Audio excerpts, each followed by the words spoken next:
That most Muslims still do not understand. While they know that zakat is obligatory, they still think of it as charity. Centralization has a great benefit, say within a certain area, because then you aren't relying on everyone being kind of woke or aware, you know. And the issue isn't only about meeting basic needs. The issue is about the gap between rich and poor. Closing that gap is one of the points of zakat, of local zakat distribution. The hope is that we can arrive at a position of a certain measure of stability, so that, of course, in life, disasters happen. There are always people who have extraordinary needs, but that we're not in a constant crisis mode.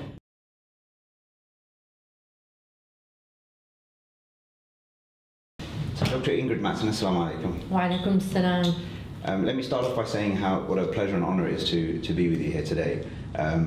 When I started my zakat journey, as I like to call it, at the end of 2011, and I was scouring around the internet for resources, you know, to read on the subject, especially from a kind of Western perspective or context. I think your paper, Zakat in America, was pretty much about the only thing that I kind of came across that I felt was substantial enough to give me a starting point from which to actually consider some of the issues in front of me. So thank you for that. Oh, you're welcome. And I just wanted you to know, actually, since this is the first opportunity we've had to speak, that was a big, you know, it was a big thing for me at the time. You know, just the fact that something which was actually well typeset just appeared on the screen in front of me. Well, thank God for the organization that did that. I have no idea how to typeset any of my papers. So yeah, it was nicely done by the institute at the University of Indiana. Yes. Okay. All right. So I wanted to actually maybe use the paper as a starting point, you know, for the discussion, and actually for anybody who's watching, hopefully they too can, you know, revisit that paper. I think if they search Zakat in America, Ingrid Mattson, they'll find it. You mentioned a number of different things in the paper in terms of things that you saw were perhaps, you know, maybe principles that needed to be revisited as far as practice, zakat practice in America was at the time, you know, 7 or 8 years ago when you wrote it. I wanted to start off by asking whether you think that much has changed in attitudes or practice and spending of zakat since the time that you wrote the paper, in a way that perhaps aligns with some of the things that you're trying to put forward. Yeah.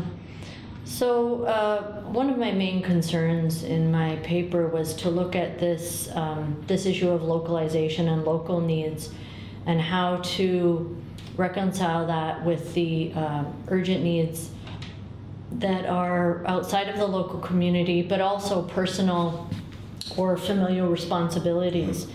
The reality is that so many Muslims are, you know, feel pulled by clearly needs of so many around them. And I think the easiest thing is, of course, if you have a personal relationship with someone, to know what they need. But very often that person will be, say, a relative, a cousin, aunt, uncle, someone in another country. And of course, they do have, because of their relationship, we should care for those people. But sometimes that comes at the expense of forming relationships with the people who actually inhabit the same physical space. Sometimes, you know, in some ways that could be exacerbated by technology and social media, so that it can be possible to live in a place absolutely none of your neighbors whatsoever, and you know, spend all your time maybe Snapchatting or FaceTiming, Skyping with, say, relatives in other places. At the same time, I think Muslim communities have become more aware of the need and responsibility to really pay attention to the people around us, to our neighbors, Muslim and people of other faiths, to really look to our left and right and see what's around us. So I do think that there's more awareness of that we can't just kind of mindlessly inhabit a space and not understand what's going around us, and to overlook the suffering that's around us. What is supporting that increased awareness in your view? Well, I think in some ways it's the necessity to be able to represent ourselves better. You know, in an age of Islamophobia, when Muslims are stereotyped, when there's so much actually fake news and propaganda directed against Muslims, we realize that if people don't know us, then you know, there's a huge vacuum of knowledge filled. And the problem is that once someone has a stereotype or preconception, it is so difficult to dislodge. I mean, it's very different than just meeting someone who has no preconceptions. So as a matter of self-preservation, we do need to engage with people. We need to represent ourselves. We need to display ourselves. We need to engage with others, and to build that trust and confidence. So that's at the most basic level of self-preservation, and we've seen what happens when these things get out of control. You know, whether it's the Muslim ban in America, or you know, all across Europe and other places, these rising Islamophobic tides. You know, I would hope that in addition to that, there is not just a concern with self and self-preservation, but really the ethical imperative to notice, to care for our neighbor. This is, I mean, the Prophet Muhammad sallallahu alaihi wasallam, he emphasized again and again and again the responsibility of knowing our neighbor, caring for our neighbor, attending to their needs. So I think these two things layered on top of each other have people understanding how important it is. Okay, that raises a number of different questions. I just wanted to just stay with the idea of kind of concern, if you like, within the Muslim community, and one of the things that you mentioned in the paper, this idea of, you know, economic and social segregation along ethnic lines, typically within the Muslim community in America. Is that particularly something that you think has changed? So when you say that there's more awareness, is that awareness, you know, to the extent that you feel that those divides are being crossed, or do you feel it's as it was, or perhaps even getting worse? Yeah, I mean, one of the realities of America in particular is that it has been so racially segregated, and that's deliberate. I mean, that is to keep, in particular, Black Americans out of sight, out of mind, and to keep them in areas where, especially because in the United States, public education is supported by local taxation, which means that if people are in an area where they're all gathered and they all have lower income, their schools will be much less funded than wealthy people in a suburb. And so there's a lot of very deliberate political manipulation here. And for Muslim communities, that's long been a problem, because we have, for example, immigrant Muslims in particular who come in, say professionals, doctors and others, and they accumulate wealth, they become successful, and then they decide to build a very nice Islamic center with all sorts of facilities, a gym and a lecture hall and everything, out in a suburb. And so now, because of the distances, especially in America, they may never ever encounter, say, an African American community in the inner city. And so even when they would be thinking about, well, where do we distribute our zakat, and even if they think distribute it locally, to them their locale is their subdivision, and they see other wealthy people and wealthy institutions, so they say, well, we should meet the most urgent needs, people who are suffering in other countries, etc. Not even recognizing that 10 miles away, 12 miles away, there's a community that doesn't even have the ability to pay its monthly rent for its mosque or something like this. So that's one of the main things that I wanted to address. There has been, I would say that overall, perhaps there's more awareness of that. One of the things I recommended is a kind of muaha, a brotherhood arrangement, where you would have one community pairing with another and committing to each other's welfare. And it's not just about the distribution of wealth one way, because the wealthy communities are also in need of the knowledge, of the skills, of the resources, of the perspective, of the resilience of the African American communities. I mean, speaking as a white Canadian who moved to the United States, it's the African American community who really taught me how to live Islam in America. You know, I mean, no one else showed me what to live with dignity and honesty and integrity. And there's so many examples of just you know, amazing role models and programs that they've contributed to shape American Islam. So it is a two-way, it is really a brotherhood. So I think there is some recognition. I would say that, you know, it's still not pervasive. The context makes it very difficult. It takes a lot of effort to actually see that and engage. In addition to, frankly, racism is always a reality, and Muslims are not immune from that. And then the other thing that has changed over the last, well, particular 5 years or so, 6, 7 years, are the degree of suffering in much of the traditional Muslim world.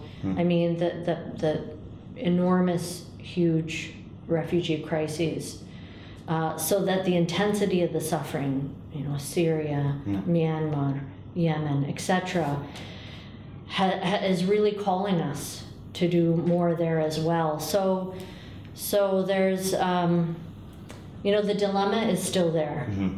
I think people may be more aware of that it is a dilemma, and that we need to find ways to fulfill our responsibilities the best way we can. But it's not. I don't think it's any easier now than it was before. Sure. One of the, based on what you've just said, and one of the things that kept occurring to me as I was going through, you know, the paper was the implications of thinking about zakat communally as a tax, or a wealth tax, as you described it, and as it is, versus thinking about it as charity and personal charity. At the National Zakat Foundation, one of the things we've been thinking about, and I suppose trying to speak to people more about, the fact is that, you know, zakat as a personal act of obligatory charity, which is kind of an oxymoron, if you like, versus the idea of it being a collective resource and a public matter. And it seemed to me, especially on that point, to do with, for example, the segregated communities, and oftentimes within very, very short distances of each other, that possibly the only way to actually be able to really cross that divide is that if everybody within a reasonable kind of, in a space, or something that represents, at least in broad terms, of community, or in America maybe on a state-by-state kind of basis, would pay into a kind of a centralized pot, whose mandate it was to then make holistic kind of decisions, you know, on a collective basis, just like local taxation kind of would work. And in that way, whilst everybody might be sacrificing a degree of their personal autonomy, we would have more, probably, as long as there was transparency and maybe some representative kind of nature in terms of this institution, would have the chances of actually crossing these divides and having some balance in taking care of these needs maybe heightened. I was just wondering what your kind of reflections are of that, or indeed if you've seen such efforts emerge.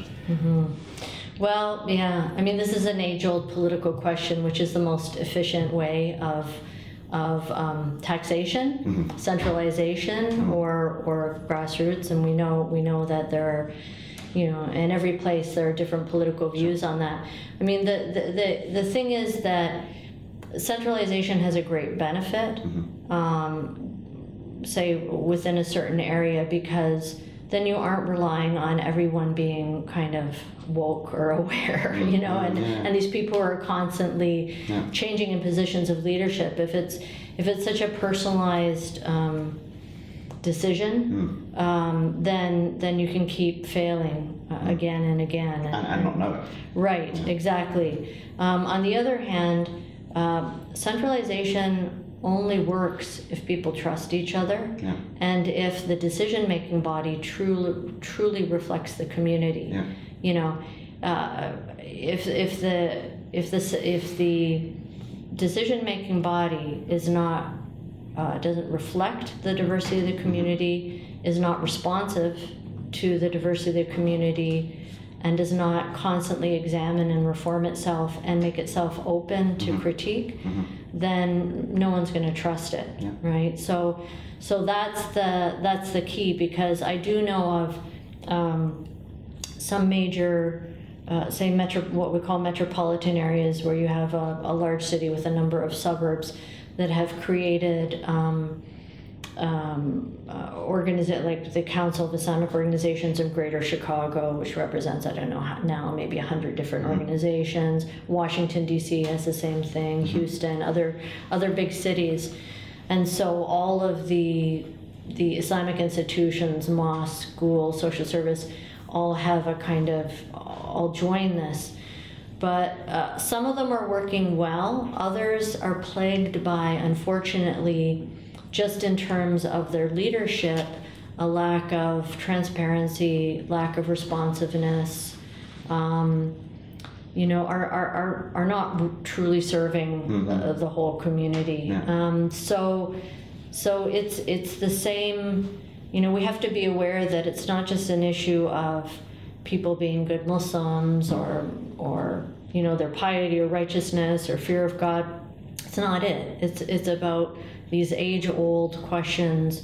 Good governance, basically. About good governance, yeah.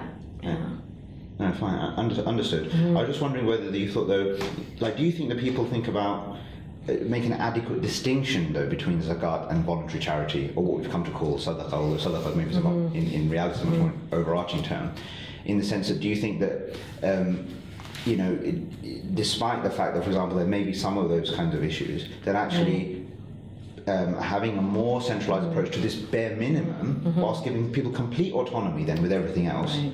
And in our experience, and I think it's fair to say, just without even looking at data, but just from the maths of it, that, you know, if zakat only represents 2.5% of your sort of disposable wealth in one day a year, the chances that you could reasonably and easily pay just as much, if not more, in voluntary charity in a year, and therefore as a collective you'd have some idea of balance, still kind of supports this maybe a greater drive towards, you know, a more kind of centralized approach to the zakat. Yeah, I agree with you. I would say that most Muslims still do not understand. Well, they know that zakat is obligatory. They still think of it as charity, as their personal contribution, not that it's an obligatory purification of wealth, without which our wealth would be impure, and that it was. It was founded on a centralizing principle. In fact, we know that the first, you know, Sayyidina Abu Bakr, he actually, you know, fought to ensure that zakat, because the people said, well, we'll just distribute it in our own area. He said, no, this is part of being part of this community. So it's not just about we know you'll take care of your own, right? Everyone takes care of their own people. This isn't the question. This is about justice across the whole community. And so that's why I think we have to change language. I think we should call it a wealth tax and say that, you know, in addition to wealth tax, yes, there's charity, there's kafara, you know, expiation for sins. There's all sorts. I mean, we should be giving a lot more than our obligatory zakat. It is limited, and I do think that it would help. Like I think about, for example, where I live now in Canada. And there's this fantastic social service organization, and it really is, I mean, they have excellent staff and groundbreaking programs, really innovative, meet the community. And all they want is for there's 3 main mosques in the city.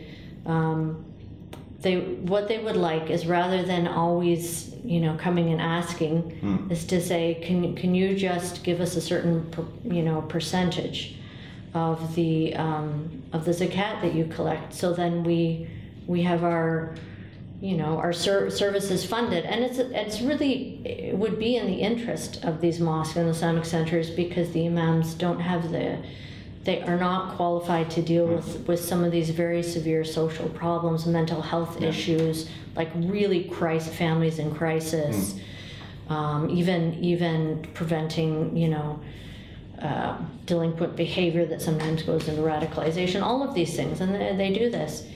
And it is still, still have not been able to convince these institutions, these mosques, to commit to that amount. And that's the problem. Then you waste, this manpower, you miss these opportunities. So I really do think that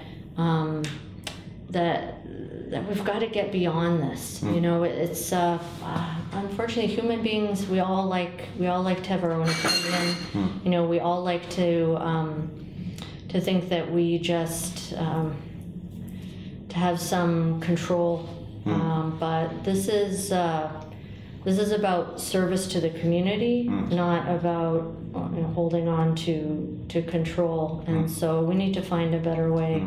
Actually, it reminds me, we've had this mantra recently of zakat's not about what you want, but what we need. And I think the idea of people suspending the kind of that autonomy for this small thing to a certain degree is important. And I think it kind of the issue that you also mentioned in the paper about the fact that in some areas they kind of the spending of zakat funds on what might in the grand scheme of things be seen to be quite frankly luxury items. They talk about typically daruriyat, hajiyat, tahsiniyat kind of thing, and it seems as though there's a disproportion of what is being spent locally on the luxury items, simply because there isn't this view of what else is going on.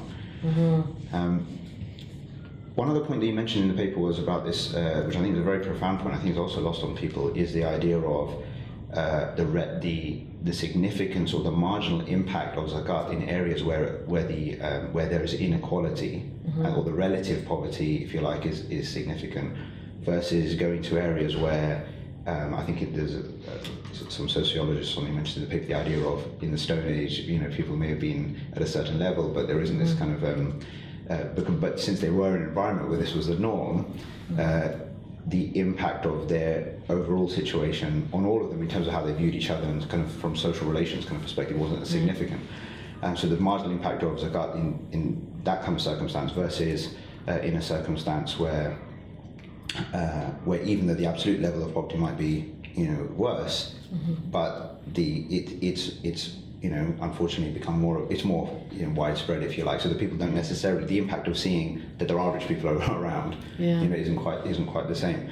And I just wanted to ask in relation to that whether you think that one of the most significant problems with not dealing with this issue of relative poverty is, number one, I think there's two aspects I wanted to ask about. Number one is the impact on the actual faith, on the Islam of the individuals who are in poverty.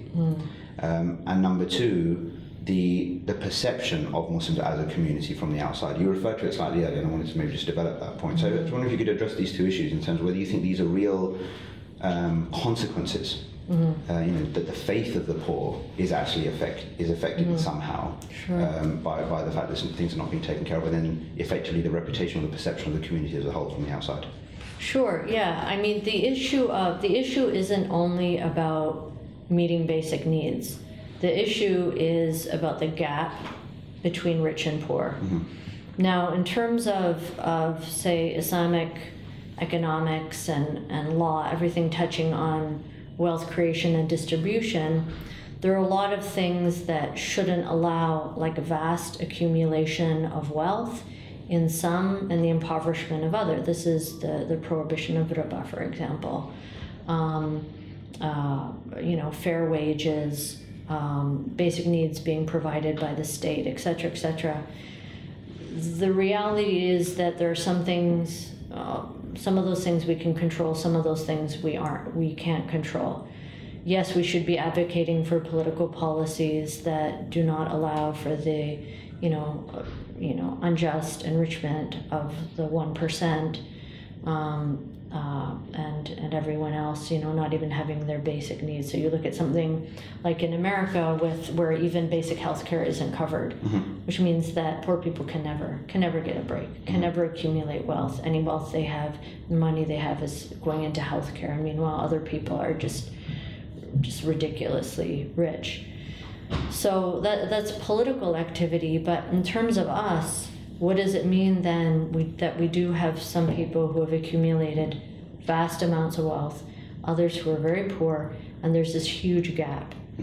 Closing that gap is one of the points of local zakat distribution. The Prophet Muhammad sallallahu alaihi wasallam said to take the wealth from the rich and return it to their poor, their community. So it's a return of wealth, meaning that wealth comes from people, right? It comes from the community, it's returned to the community. And so the goal is to narrow that gap, because the existence of that gap, what does that show? The existence of that gap in and of itself seems unfair. Why are some people scrambling for just basic needs, and others are, spending money on, tens of millions, hundreds of millions on, boats, cars, art, whatever it is.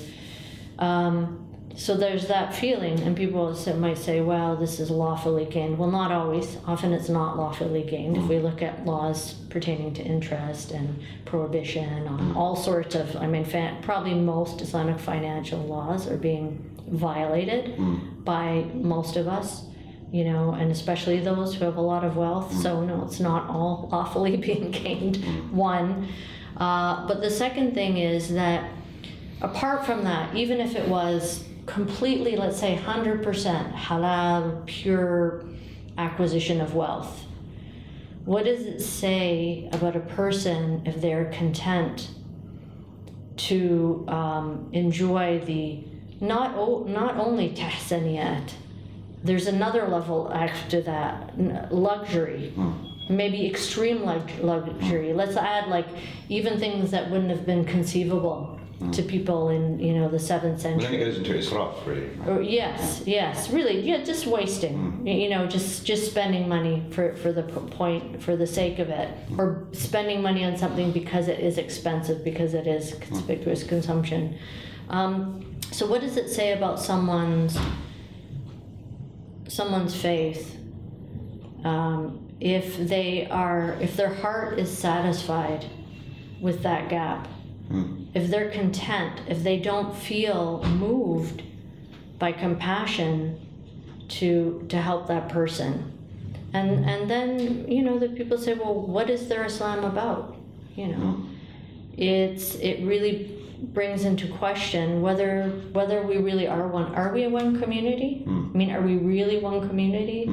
Aren't we supposed to feel each other's pain?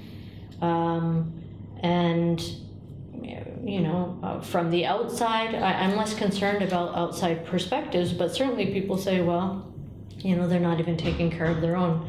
They talk about Islam as a religion of brotherhood and compassion. Are we really saying that? In some parts of the world, and even in the United Kingdom, there's evidence of the fact that where Muslims are left poor and desperate, their vulnerability as far as their faith is concerned is particularly high.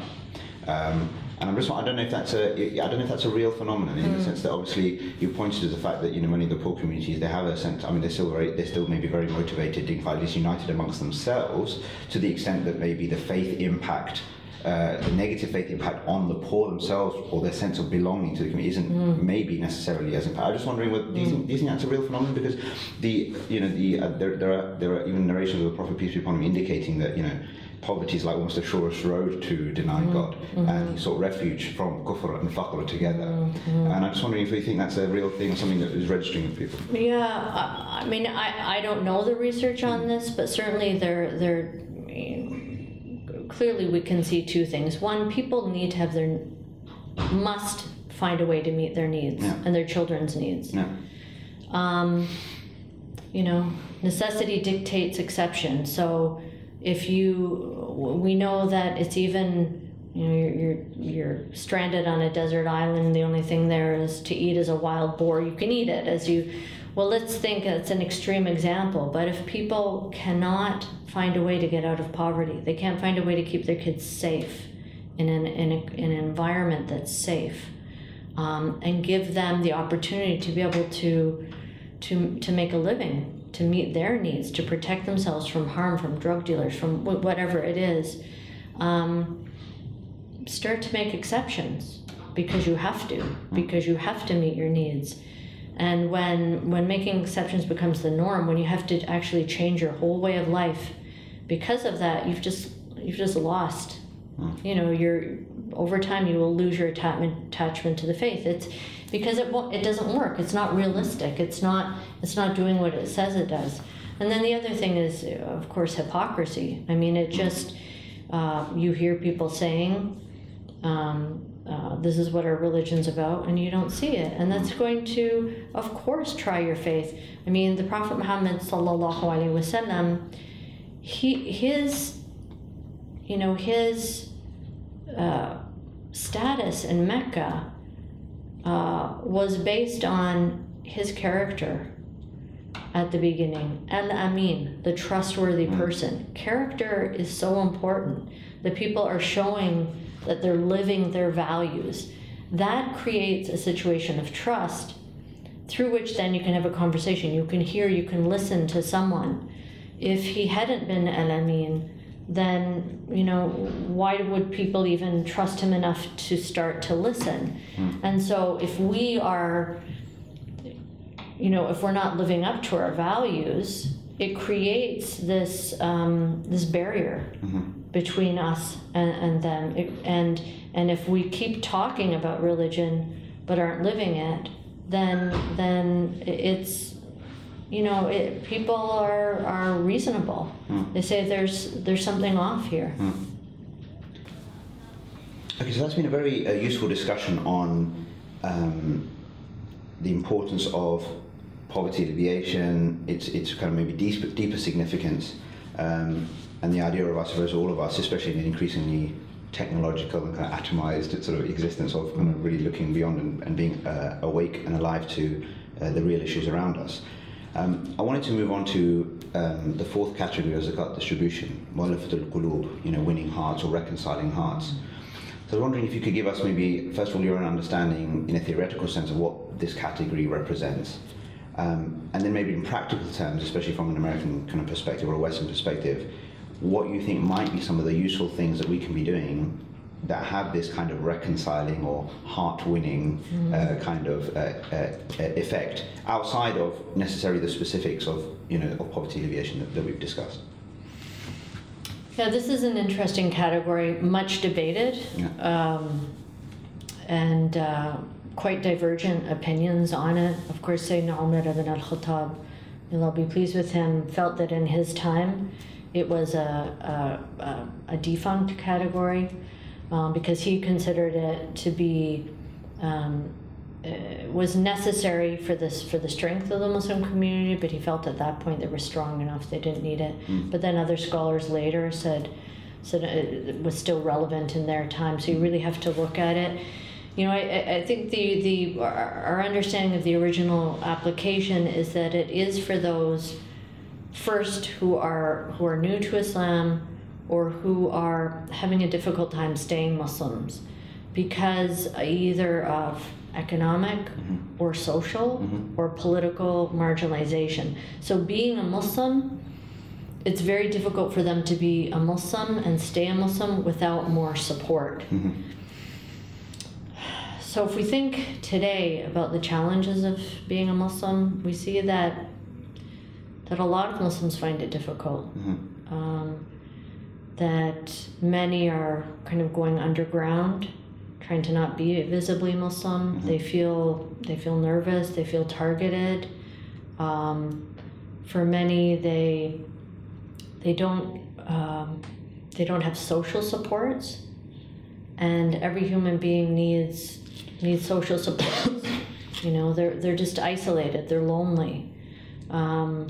Or they might not have the knowledge that they need to answer the very persistent, aggressive attacks on Islam. So they're starting to question their faith because they don't know how to answer questions. So I would say that that there's a lot, we could identify in that general area a lot of needs that we need to supply. Certainly to create, it's not just about information, but structures of support, community, relationships, and that can also mean, really strengthening some of our broader relationships with our non-Muslim neighbors. Not that it would primarily go to, zakat is for the Muslim community, but for the Muslim community to be able to strengthen our relationships with our non-Muslim neighbors through, different partnerships. So I think all of these things are going to, can help serve the function of giving people those, more tranquil hearts, because I think what we see now is a lot of anxiety and lack of tranquility, and that's making people vulnerable to both things like, mental illnesses, anxiety, and but also really of just feeling so overwhelmed that it's too hard to be a Muslim now. I think that there are a lot of people who feel it's just too hard, because of course there are some superheroes who they, no matter what hits them, they love the attack, they're very, aggressive and are able to, but that's not the majority of people. The majority of people will want to just live their life. They don't like being in a conflict situation, and of course a certain percent really find that unbearable. So we need to find ways to be able to support and strengthen people's sense of confidence and security, safety. Okay, and in terms of, if you like, so there's the idea of bringing, if you like, almost a sort of a peace or stability to the hearts of the individuals, which you've talked about, in terms of what's happening between, if you like, hearts or sets of hearts, meaning in terms of animosity, bigotry, prejudice, these kinds of, and dealing with that kind of thing. Is there space, do you think, to deal with that? Is there a need and a necessity to deal with that kind of that leaf, if you like, or bringing together? Yeah, so this is about binding people together, and I think first and foremost we have to make sure that we have actual communities. Communities are places where people have relationships, where they know each other, they know each other's needs, they care about each other. So we need the supports, and that needs to happen. But of course we are a community within other communities. So this is why, as I say, to have programs that connect us with our neighbors, because honestly, it's not about information campaigns, right? About getting public relations firms or something like that, because studies on echo chambers have shown that more information and accurate information cannot penetrate an echo chamber. Because an echo chamber is created by teaching people that they can't trust the other. And so even if you give them, accurate information about Islam and Muslims and the Quran and the Prophet Muhammad sallallahu alaihi wasallam, it does not penetrate that echo chamber. Echo chambers can only be penetrated by over time people establishing a relationship of trust, which, by the way, is why this issue of taqiyya or dissimulation is something that is really widely disseminated by the Islamophobia network, that you can't trust Muslims, whatever they say is not true.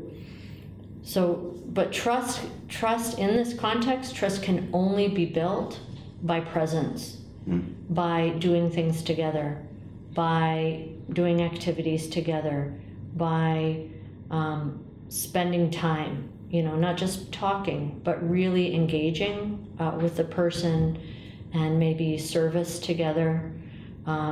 So that should certainly be part of it. It means that Muslim communities are partnering with others to do service, general public service, help. So it's not just about ideas; it's about relationships. People have to feel a sense of attachment to each other. And that's a very powerful point, and I think that it's almost as if, in a way, the way I've come to sort of see that category, or an aspect of it, is exactly that, which is almost to kind of, provide the minimum social capital that is required for the possibility of somebody actually seeing and appreciating Islam for what it is. So at least there's the kind of, if you like, that clear conveying even has a chance, like you mentioned. It's definitely the case in the United Kingdom, and almost certainly the case in America as well, that where this view or where this distrust exists, just spatially, geographically, is probably highest in communities where there are least Muslims, and where where the potential for achieving the kind of belief that you're talking about just practically lower, and of course then the sources of information about Islam and Muslims are coming from the media and wherever else, and so they've got their own. It's not just an echo chamber; it's an echo fortress, right? It's very hard to get into. I mean, given that in an age of sort of the technology, social media, and just the prevalence of the media in general, do you think that there is a case in terms of dealing with or attempting to try to challenge the prejudice that exists in those kinds of communities in different routes, or through different routes perhaps, that may have this Ta'leef effect, but may not be as practical to do in the first instance through the kind of maybe more communal or social kind of and physical kind of measures that you're talking about?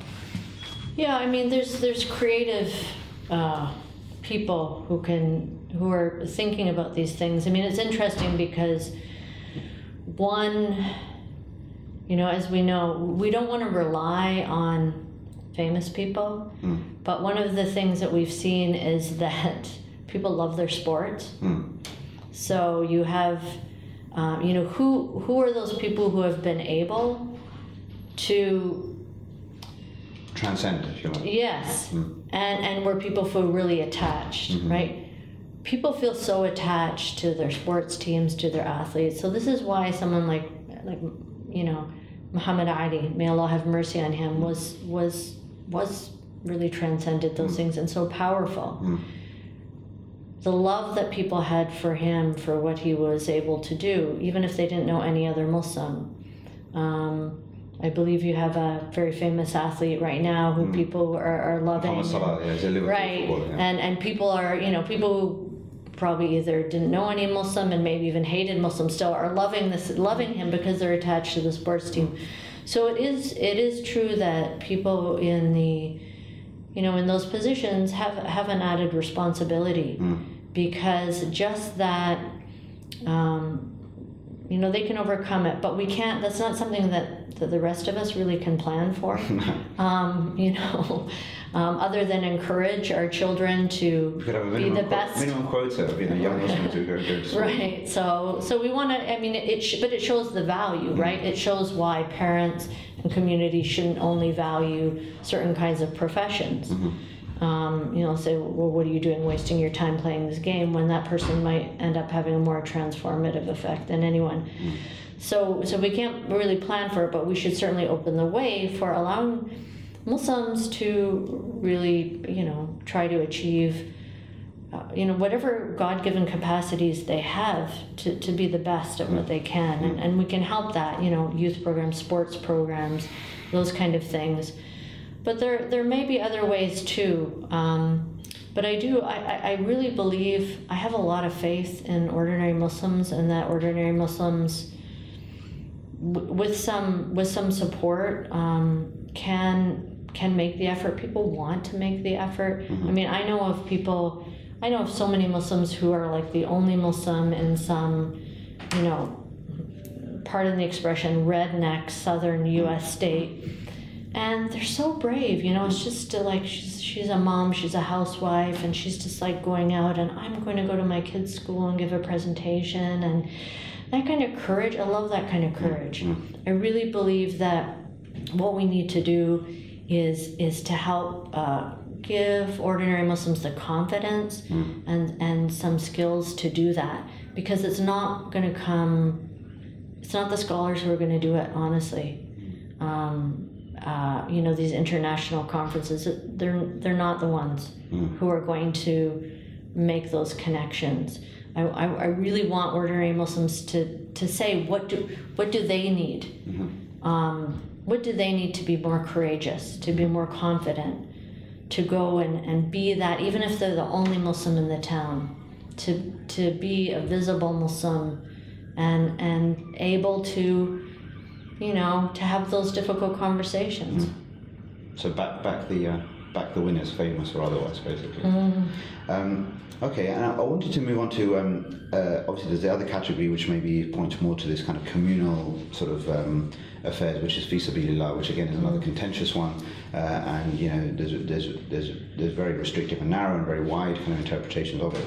But it seems to be the case that there is a lot of support for the idea of supporting scholars. And scholarship within this kind of, especially from the perspective of the kind of, if you like, the overarching protection that it provides to where the community is going as far as its understanding of Islam is concerned.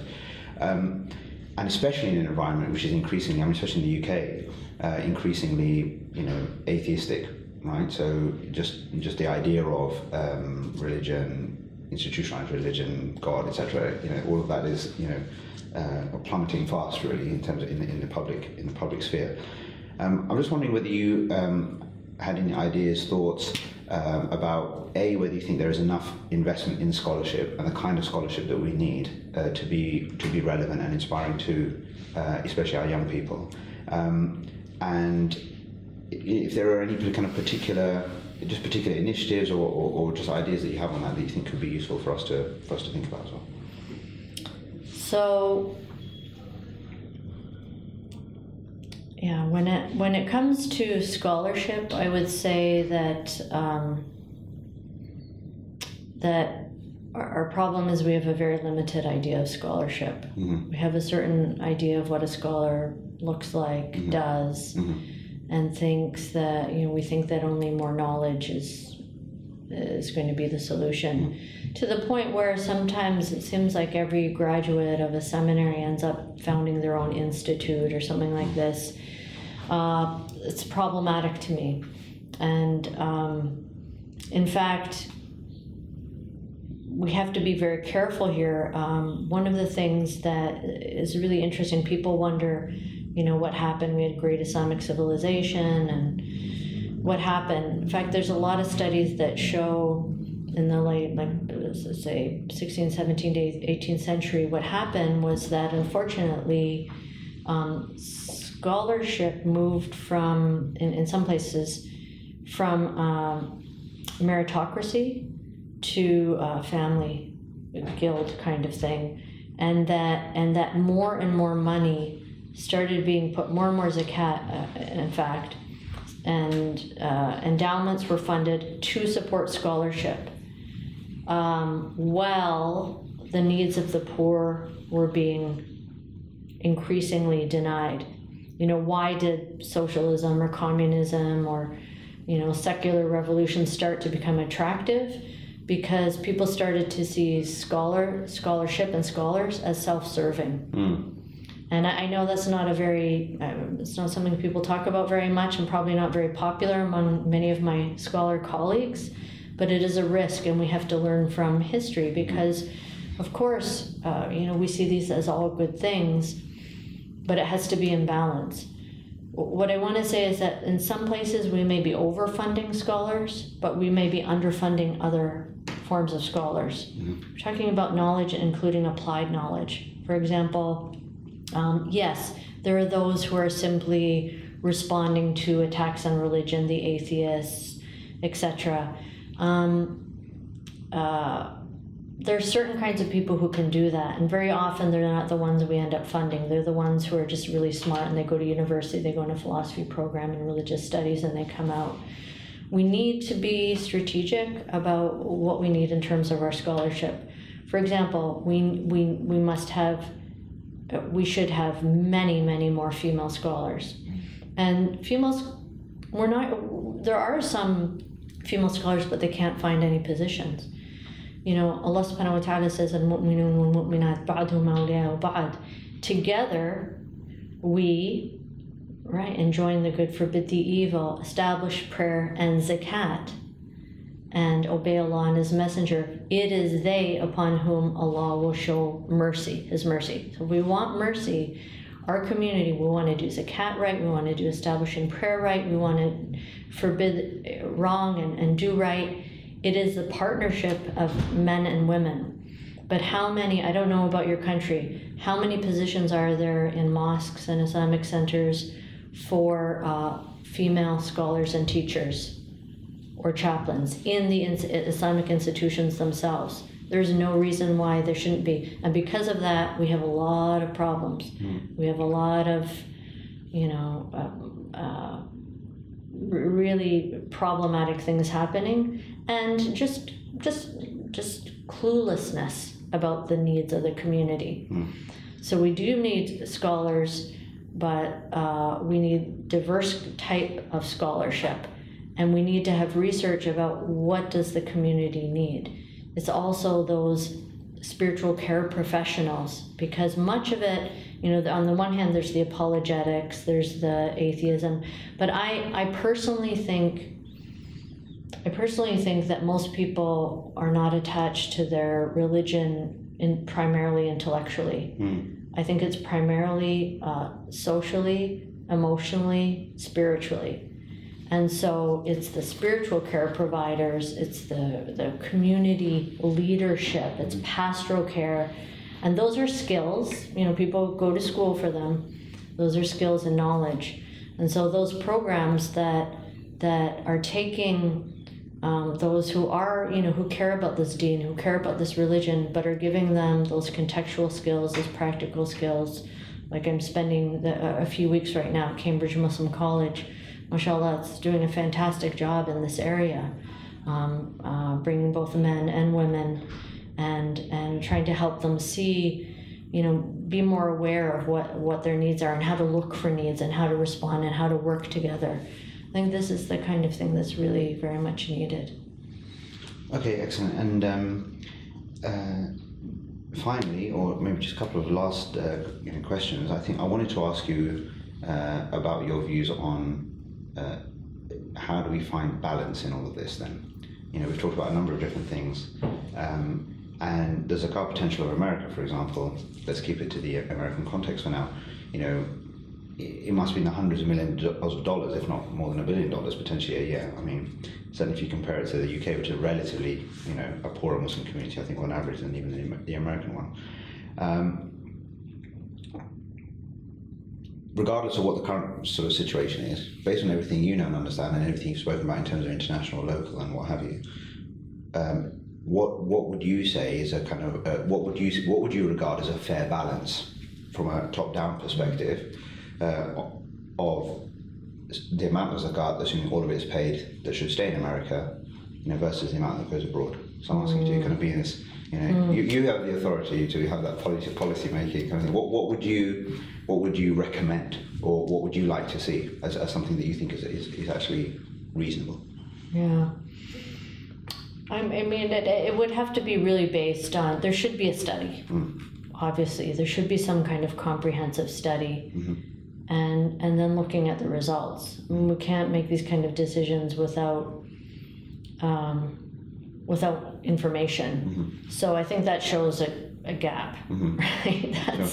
That's a clear need, and then a study both of what money's coming in, how people are spending it, where people feel their needs are not being met, and then it's always adjusting. I'm not so much a believer in balance as prioritizing and reprioritizing. I think that comes from being, you know, a mom and you know, just you have so many things, and like every day you kind of got your plans, okay, what we're going to do, and then something happens, like, okay, adjust, readjust, reprioritize. We have to get in that habit of constantly paying attention, monitoring, and readjusting to the situation.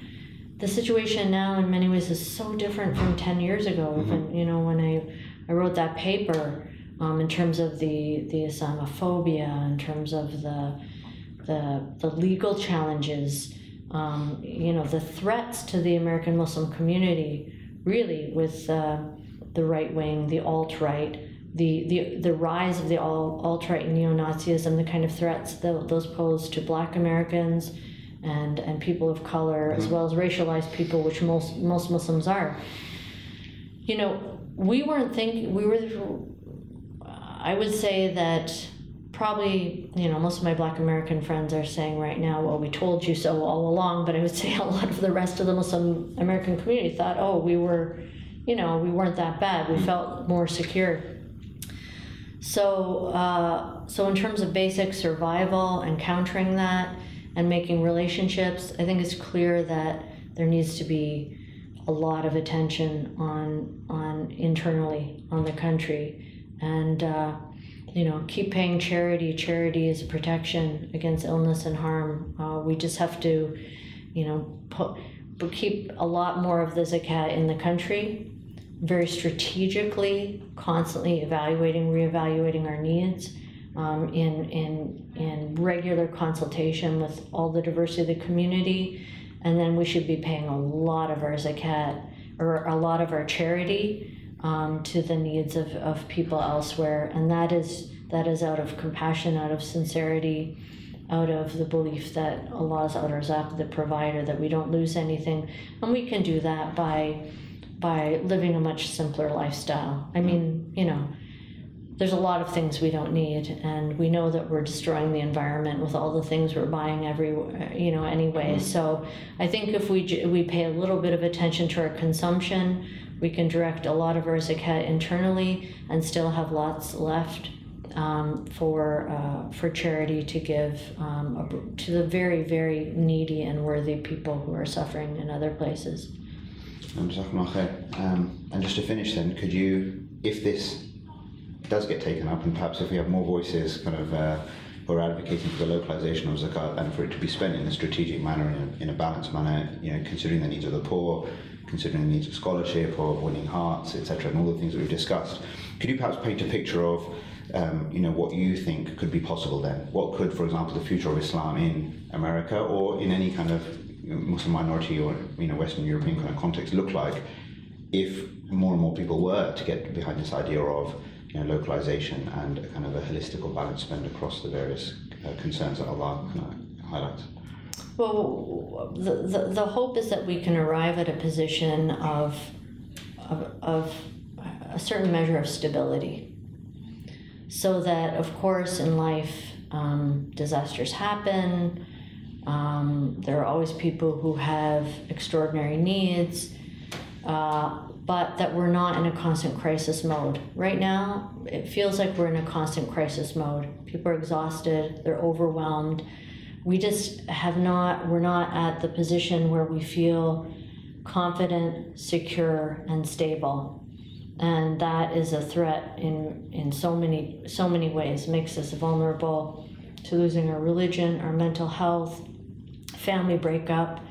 So we need to arrive at a position of some stability and confidence, and I think with more, Allahu Alam, only Allah knows what the future will bring, but I think we could get closer to it than we are now. Inshallah. Inshallah. Jazakumullah khair. Actually reminds me of the verse in the Quran where Allah talks about the promise of tamkeen in Surah An-Nur. So there's actually three promises there to those who believe and do righteous deeds. One of having authority or influence or successorship, one of tamkeen or stability, and the other one of aman, after khawf, like this kind of sort of mental and probably physical kind of sense of safety and security after having been in a state of fear. Right. And I always wonder with that one, and it's interesting because that verse is obviously then what comes immediately afterwards is Salah and Zakah again, actually. Yes. And I just want, I think sometimes, Allah has promised us these three things. We look around and if we're honest to ourselves, we don't have any of them really. And so is it that His promises, wasn't good, or is that we haven't done our part of the bargain? So I pray that Allah subhanahu wa ta'ala guides us to do our bit, so that if we change ourselves, He will change our condition. Ameen. And I thank you very much for your insights, Yeah. and may Allah bless all of your efforts and the rest of your stay here in the United Kingdom. And may Allah bless your really excellent work. I'm so happy to see the work that you're doing with your Zakat Foundation, and the thought that you're putting behind it, strategic thinking and research, and inshallah you'll be the ones who can really help transform the situation. Inshallah. Jazakumullah khair. Thank you very much. Assalamu alaikum. Wa alaikum salam.